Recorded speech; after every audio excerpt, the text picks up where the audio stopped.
Good evening, everyone. It's 7 o'clock, and I'd like to begin the meeting. Would everyone stand for the Pledge of Allegiance, please?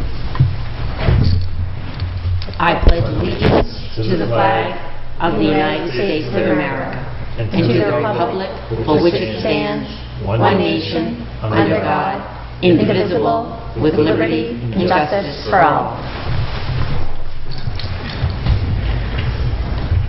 Good evening, everyone. Good evening. In accordance with the requirements of the open meeting law, please be advised that this meeting is being recorded and broadcast over the Lunenburg Public Access Channel. I would like to begin the meeting with a public comment of my own. Along with my colleagues, I have read all of the emails sent to the BOS over the last couple of weeks concerning Lake Shirley and the Conservation Commission, and I thank them all for their interest in the lake and our beloved town. I watched the last Selectmen's Meeting, of course, and would now like to respond to the woman who wondered how I feel I am able to serve on the BOS while not being a member of the Lake Shirley Improvement Corp. This is going to take a few minutes. My husband's parents built a small summer cottage on Lake Shirley in 1957. They served as directors on the Lake Shirley Improvement Corp's board, as president, vice president, and secretary. I can still remember her beautiful penmanship as she hand-wrote the minutes, working to improve the lake they loved. When they moved to Florida and we began spending summers at the camp with our young family in the 80s, we took up where his parents left off. Carl was on the LSIC Board of Directors for years, serving as president and vice president, and was also instrumental in obtaining a 319 grant to create demonstration projects to help educate and decrease the amount of nutrients coming into the lake. I served the board as vice president and secretary. Back in those days, the annual spring newsletter had to be printed, collated, stamped, addressed, and mailed to the 240 residences. All I wanted for Mother's Day was help from my family getting that newsletter out the door. About 12 years ago, a serious weed algae event caused many residents to feel it was time to begin to treat the lake with chemicals. Carl and I agreed that weed treatment was one piece of the plan, but that for the health of the lake to improve, additional action was needed. We lobbied for increased education and outreach to residents of the lake and of the watershed. We realized that the lake had a high nutrient load, causing it to be on the state's list of impaired waterways as a level 5, the highest level of impairment, where it still sits. Further, we realized that most of the nutrient loading was coming into the lake via the Cataconamog and Estabrooks, and that work needed to be done to lower that. However, the LSIC at that time, and still today, feels that toxic chemicals alone are all they need to do.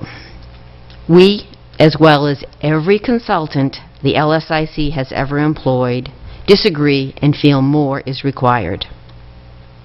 Our opposition to the one-and-done approach caused the leadership of the LSIC Board of Directors to attempt to have Carl removed for life from the board.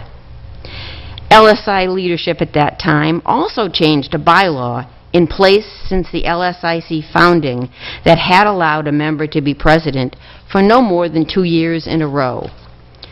The current leadership has changed that bylaw so that a president has no term limit and can serve indefinitely in that position. I believe the current president has been in that position for at least 10 years now. Carl and I are slow, but not that slow. We and other hard-working directors realized our efforts and opinions were not valued by the LSIC leadership. We resigned. I sent a resignation letter detailing the reasons why. However, we didn't abandon the lake. When there was an algal bloom, we sent a $100 check with a note that it be used toward that algal bloom treatment. The LSIC leadership sent the check back without an explanation. They rejected us so completely they wouldn't even take our donation. Being stubborn, we continued to send in those $100 checks when algal blooms required treatment. Eventually, they accepted our donations. As hard as it may be to believe, to this day, LSIC leadership continues to harass us. Just this week, a message insulting Carl and I appeared on the LSIC Facebook page. As I've said before, I don't do Facebook, but a friend sent the posting to us.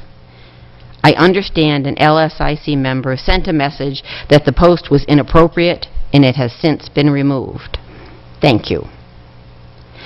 Being folks who like to roll up our sleeves and help, when we were rejected by the LSI leadership, we looked for other ways to serve the lake and the town we love.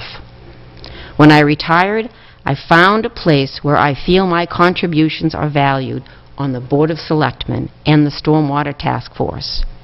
Carl gives of his time on the Sewer Commission and the Conservation Commission. This work keeps us busy and fulfilled. Should the LSIC ever expand their goals to begin to truly help the lake become a healthier water body by education, outreach, and looking out into the watershed to reduce the nutrient loading? If there is a new day at the LSIC where different opinions are valued and options discussed openly and honestly, if the LSIC issues a formal apology on their website to Carl for the disrespectful and shabby treatment he's endured for over a decade, if we are invited to enjoy the benefits that any member of the LSIC enjoys and rejoin the LSI Board of Directors, then Carl and I would gladly rejoin the LSIC and pay the $450 per year annual dues that is asked of residents in our category. Carl and I feel no ill will toward the LSIC or its membership. We actually feel very sorry for those who choose hate over love. It takes a lot of time and energy to hate. We have neither time nor energy for that. We also feel sorry for those who are led by the haters and believe the untruths that they spew. Should there be a new day for the LSIC, should the focus shift to creating a healthy lake and a welcoming atmosphere, we'd be more than happy to rejoin the LSIC and get to work to improve the health of the lake we love. Thank you for listening. Are there any other comments from the board? No. Any comments from the public?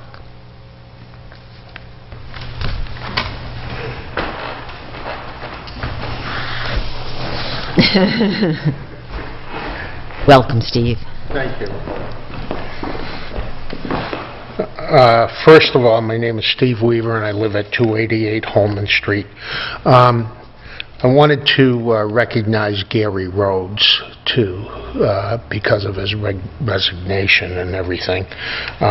What a great service he did to the town, and I just wanted to make sure that I made that point. I also wanted to touch base on the special events. I've watched some of the selectmen's that I couldn't come to, and there was talk about waiving a fee. I don't think you should do that, because for the simple reason, even if it's for the prayer or the Boy Scouts, I still think that there should be a fee there, because it holds people responsible, and if they go there, you never know what type of liabilities there might be. They could be praying, and a candle could catch the gazebo on fire. There could be all kinds of different things that happen accidentally, but the damage to town property, because of that, I think that should be in consideration when you're doing your special permits for the town property. And expenses that are curtailed when an event is held. Electricity, water, anything else that may happen and is used. Taxpayers shouldn't be paying for that if it's an event being held. Somebody could, on a 4-day event, pitch a tent over at the gazebo because they're holding a multi-day event and tent out there with 50 people. If it's approved, I don't know how you would deny it if you already have camping in that stipulation. But it could be some extreme people that are doing that. You don't know. So I think that, I think the camping aspect of it all, of the special events, should be scrapped altogether, especially on town property. And I think where there was camping up at 300 Holman on the Unifier, that wasn't policed at 24/7. You can't police people from 11 o'clock to 6 o'clock in the morning. But I can guarantee you that, for example, if you go to a campground, you usually stay in the campground. I mean, I've gone up to Winnipesaukee for years, and you stay in the campground while you're there. And you go to campfires with friends around there. You don't wander the streets. And we had people walking up and down our street at 3 o'clock in the morning with flashlights, because you can't see on that street anyway. But people were urinating on other people's properties. So, and there was a 12-year-old girl that was with her father that somebody was drinking wine by the conservation property, and there was two boys that walked off in the conservation area smoking a joint. So, I mean, I think that, the camping aspect of it should get thrown out completely, so please take that into consideration. Also, at one of the last meetings, too, Mrs. Luck brought up the Ritter building and possibly doing something with that building. And I think that that's a great idea. I think that, I sent an email, and I think you were all copied on it, that that the offices up here, there are 3 people up here, upstairs. And if there was added on to the Ritter building, you wouldn't have to use the upstairs of the town hall at all. You could use the downstairs, and you could use the Ritter building as a town hall. And there wouldn't be anything as far as accessibility or anything like that, because you wouldn't be using this space. So I think that that's something that should be deeply considered when you're talking about that.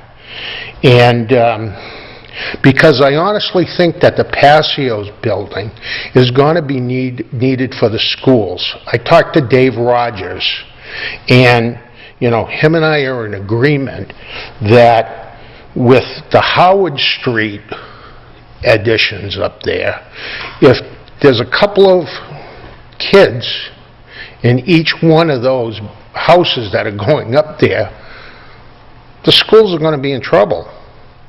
And I think that needs to be used for the schools over there.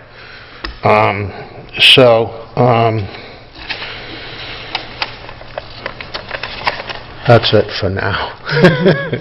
Thank you. Thank you, Steve. Okay, if there are no further public comments,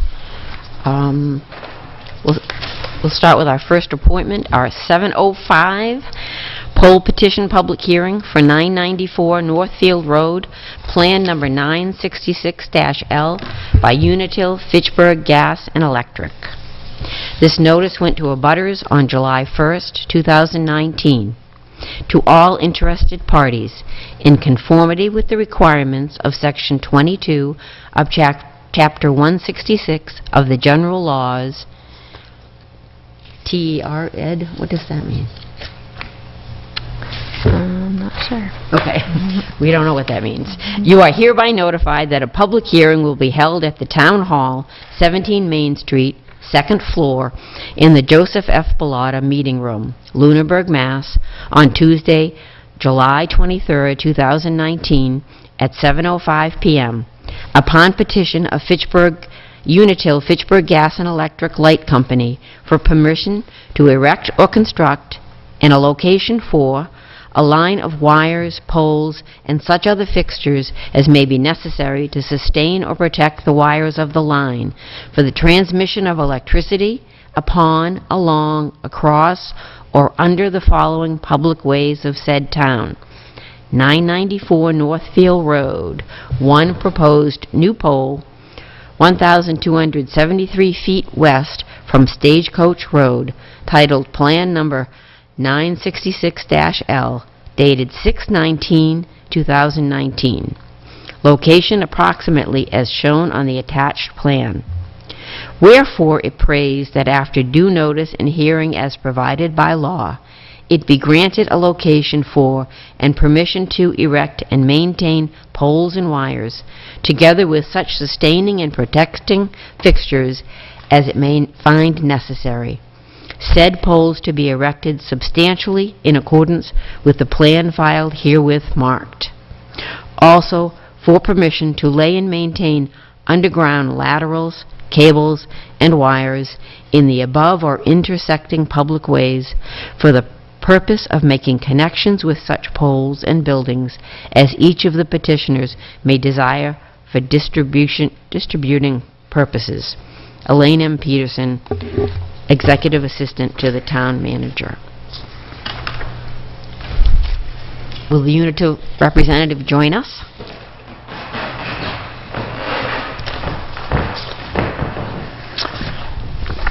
Hi, I'm Jim D. with Unitil, and we are looking to get permission from the town of Lunenburg to install a mid-span pole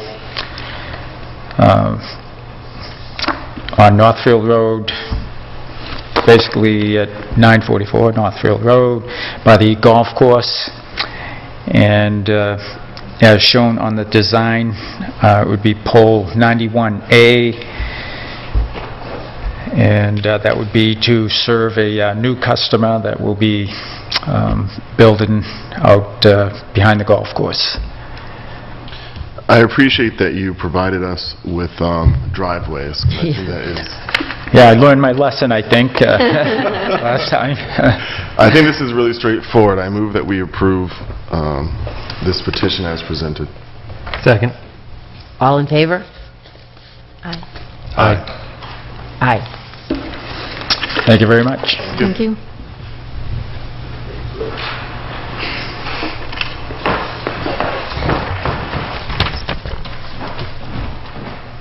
And then, Dan signs this, Barb signs this, right?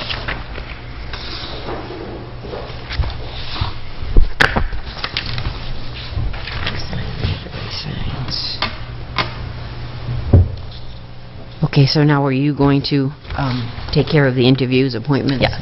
Thank you. From this point.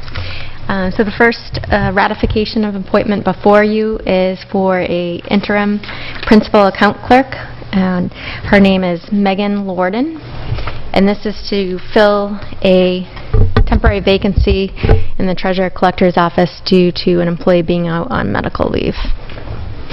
So Megan Lorden is just filling in temporarily? Yes. And what does the principal account clerk do? Will help with fielding the counter, collecting receipts for taxes, and all the documentation that is required behind the scenes as far as that. Thank you. So, I'll entertain a motion. Move we ratify the town manager's appointment for principal account clerk. Second. All in favor? aye. Aye. Okay. And the next appointment in front of you is for the facilities superintendent position. And this is to fill a vacancy that was created this past year due to retirement. And the ratification appointment is for Kit Walker, who's a current employee at the DPW. And boy, he always has a smile on his Yes. face. I see him at every pancake breakfast. He's absolutely Very wonderful. charming. He's an enormous asset to the town. I agree. So move we ratify the town manager's appointment for the DPW facilities director. Second. All in favor? Aye. Okay. And the third is the announcement of the resignation of our interim building commissioner, Gary Rhodes. Real?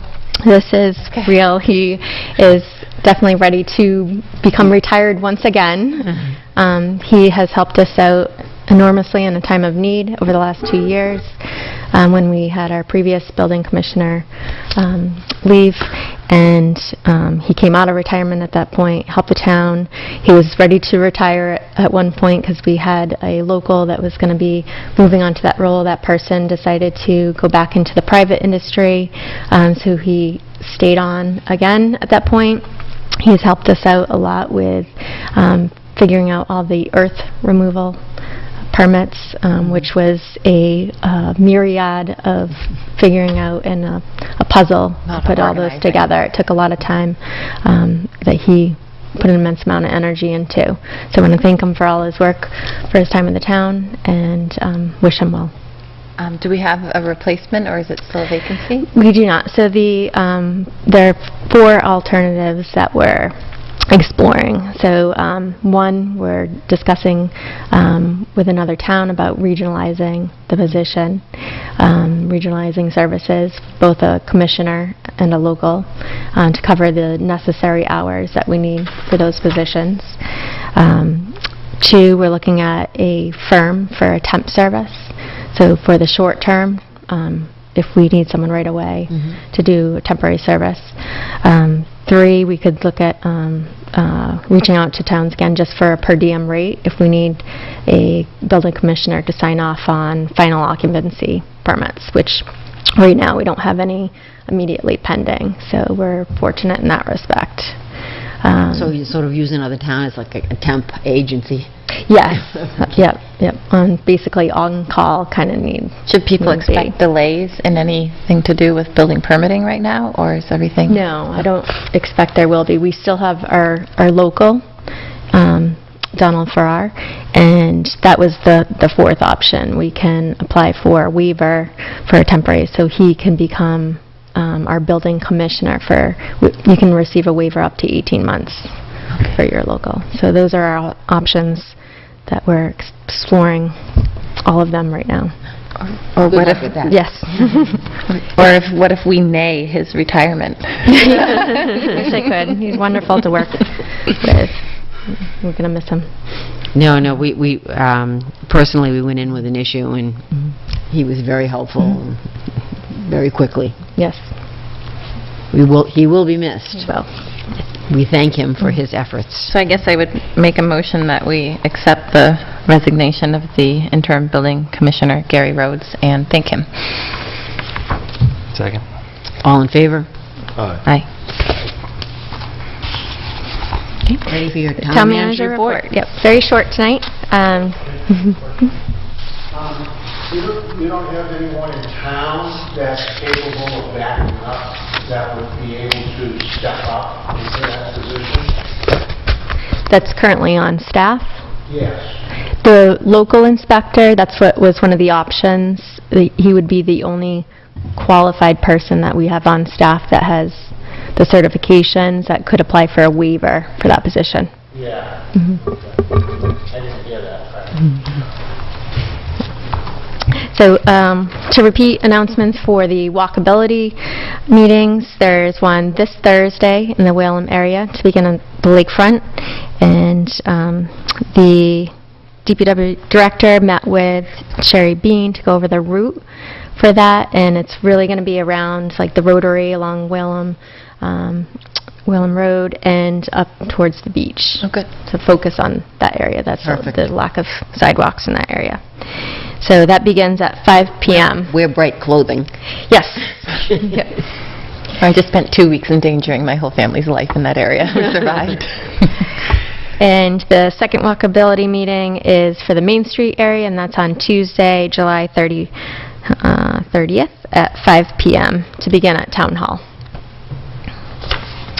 And an update on police union negotiations. We had our first police union negotiation session today, and Attorney Terry will be meeting with the board on August 20th in executive session to go over the proposals and what the town's position is.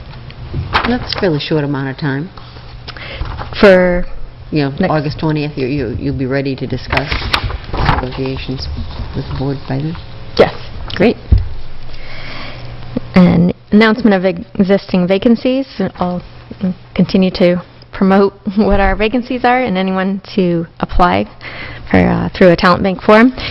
We have 1 regular member and 3 alternate vacancies on the Agricultural Commission, 1 vacancy on the Americans with Disabilities Act Commission, 1 design professional, craftsperson, or building contractor familiar with historic renovation for the Architectural Preservation District Commission, 1 position appointed by the Finance Committee Appointing Committee for Finance Committee, 1 elected position vacancy that will be a joint appointment with remaining Housing Authority members and the Selectmen for the Housing Authority, 1 elected position vacancy for the sewer for a joint appointment with the remaining sewer commissioners and the Board of Selectmen, and 1 regular member and 2 associate vacancies for the Zoning Board of Appeals.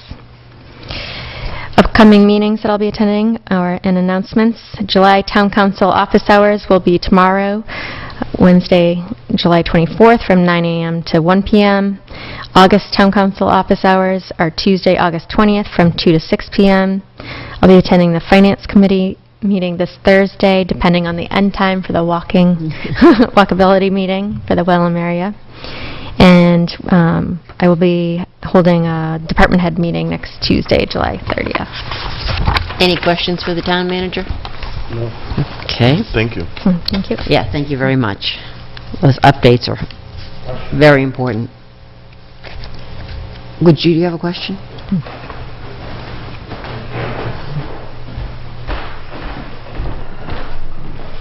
Steve Weaver, 288 Holman Street. On the walkability around Whalum, that beach is only open for a period of time, is that correct? From like June until September? Mm-hmm. I think that one of the things that could be done there is that during that period of time, it could become a one-way down that road from Lunenburg going towards the Rotary, and on the other side could be all parking. Do you mean kind of like from Hollis, where Hollis Road is? Where you turn on to where the gazebo goes down, and then you take that right. What's the name of that road? Prospect Street? What is it? Prospect? If you're going up Prospect towards the Rotary, if you make that a one-way, and you block off the other side of the road towards the beach, you could have parking all along that side. And if you block off from the rotary area, instead of allowing them to come up there, they come around, they go up the hill, and you block off the first street, and then you come down the second street and come on through for the short period of time that the beach is open. And I think that makes it a lot safer there. And it's not costing anything to do it.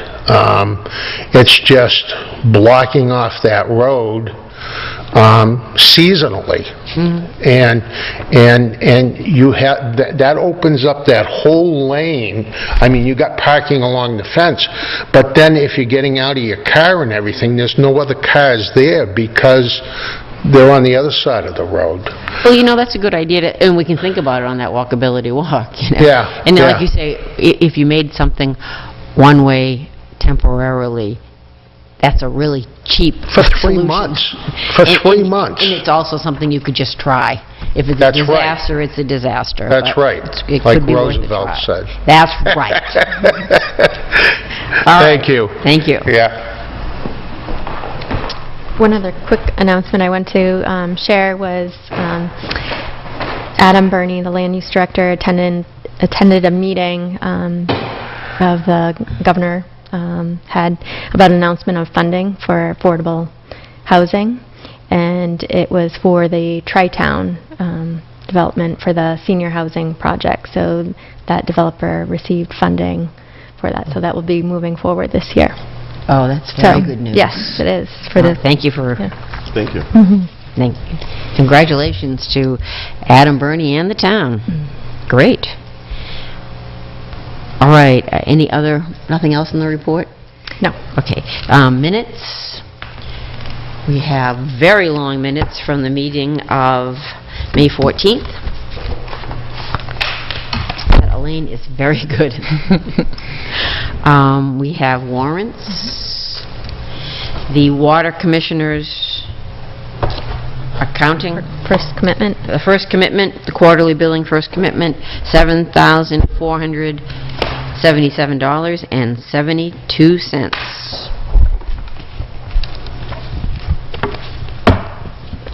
This a duplicate of that, same amount. Okay. We have accounts payable warrant in the amount of $305,337.82.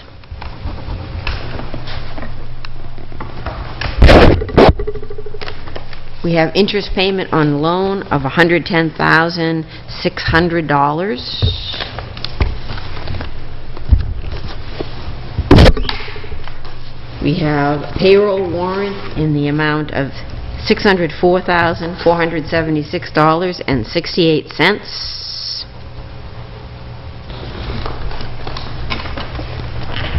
We have deductions in the amount of $655,698. Oh, $655,698.32.